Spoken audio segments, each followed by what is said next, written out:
Kuba kwakashata guys. kuba ma1 unogadzirwa vanhu vanokusota. Kukusota kwete zvemafanisi. Kukugadzira chaiko size inonyatsokuenderana newe. Guys, ndisati ndapinda munyaya yezvizereka guys, ndoda kutenda vese vakasubscribe pathis channel.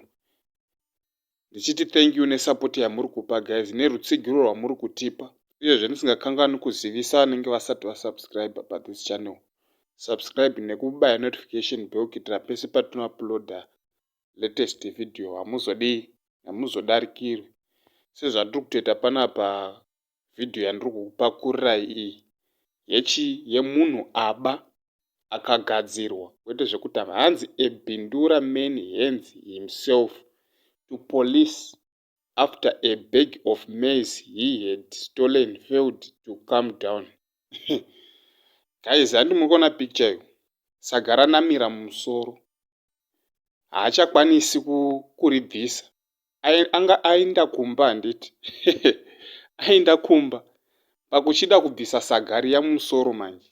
Ringabvuma kutwarika saga iroro kuritura. Raramba katoti plan hapasina. Regai nichitoenda hangu kupolisi. Guys, zvinhu chidzidzo kune vanhu vanoba.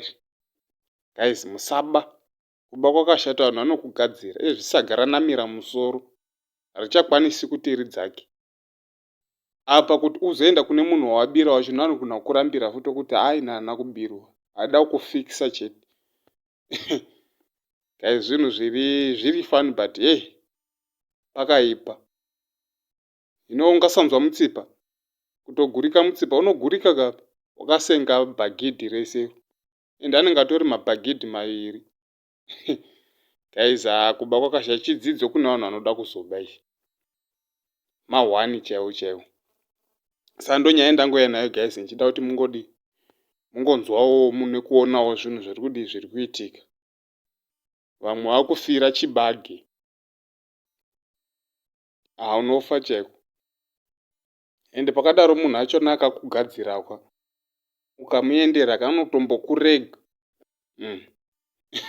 Ukurega umbonyatsokuona kuti zveshuwa kuba ma1 hakuiti.